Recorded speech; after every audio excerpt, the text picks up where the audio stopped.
twose cyane noneho eka tuganire ku izina Asumani. Izina Asumani ni izina rikoreshwa cyane mu bihugu by'Abarabu, ko ari izina rikoreshwa cyane mu bantu b'Abasilamu, rikaba risobanuye utunyoni twiza. Bimwe mu bintu biranga Asumani: gukunda Imana no kuyubaha. Cya kabiri, ubupfura n'ubwitonzi. Cya gatatu, ubuhanga mu bitekerezo. Icya kane, kwihangana no kwiyoroshya. Cya gatanu, gukunda umurimo. Cya gatandatu, kuba inyangamugayo. Twihuse cyane reka turere hamwe ahantu hari intege nke kwa Asumani.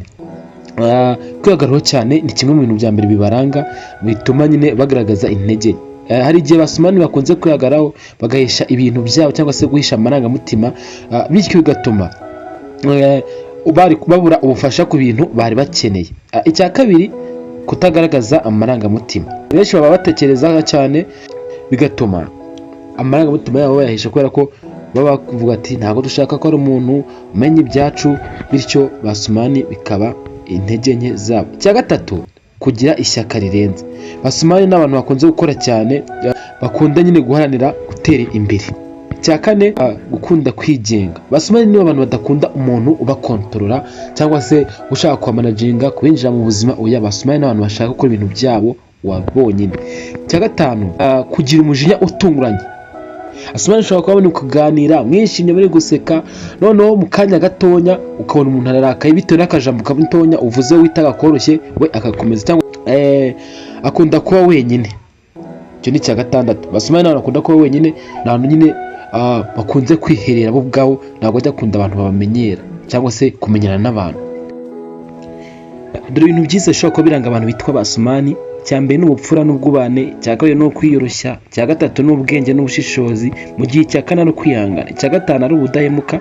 Icya gatandatu, gukunda umurimo. Icya karindwi, gukunda amahoro. Icya munani, gufasha abandi, ni nacyo cya nyuma. Ibintu biranga Asumani bari mu rukundo ni abantu batuje kandi bakunda mu bwiru, cyangwa se nyine ni abantu badakunda kuvuga cyane. Icya kabiri, baba inyangamugayo. Iyo bari mu rukundo ntabwo bashaka yuko baba bashwana n'abakunzi babo baturutse. Icya gatatu, bagira ishyaka n'ubwitange. Ni ukuvuga ngo Asumani ni abantu bakunda kwerekana ibikorwa mu rukundo.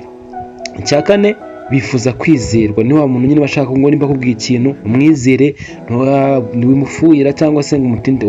Asumani akunda kwizerwa. Icya gatanu, ntibakunda amagambo menshi. Asumani nimba bari mu rukundo ntabwo bashaka ngo buri muntu wese anabanza amenye ngo murakundana.